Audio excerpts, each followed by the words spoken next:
Let her pay for him. Let her get the man she laid down with to pay for him. He goes free. I never even slept with her.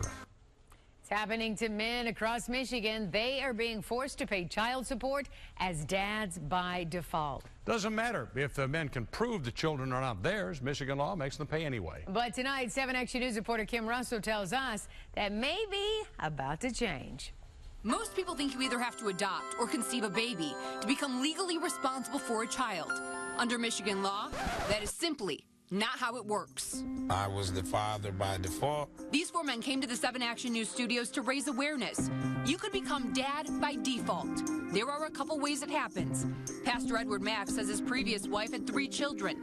He loved them as his own. Then he realized 2 of them were not biologically his. You must have been so heartbroken. Damn, it was a hurting thing. I don't even really want to talk about it because it brings tears to my eyes. Sorry for getting teary-eyed.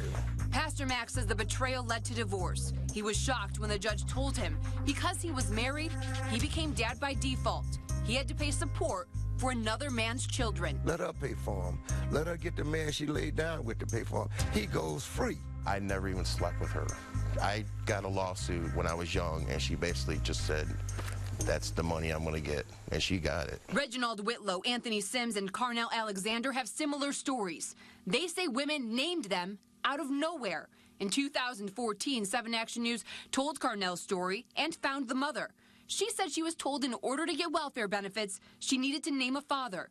She knew he wasn't the dad, but wrote down his name anyway. Everything is my fault that I put him through. Do you think that he should have to pay this money? No, he shouldn't have to pay it at all. Then these men missed paternity hearings because they were either sick or did not receive notice. Carnell had proof. He was in prison when a process server claimed he was served at a house in Highland Park.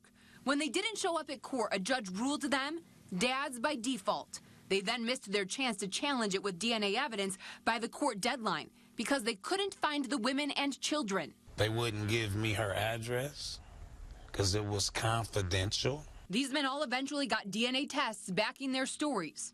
Too late. Oftentimes, it doesn't make a difference. Representative Jim Runstead says those DNA tests should make a difference. The Republican from White Lake says he heard the story of Carnell Alexander on 7 Action News and decided to take action. He says this year he hopes to pass legislation that would protect men from being forced to pay for another man's children. Plus, women and process servers who lie should face stiff legal consequences. This is wrong.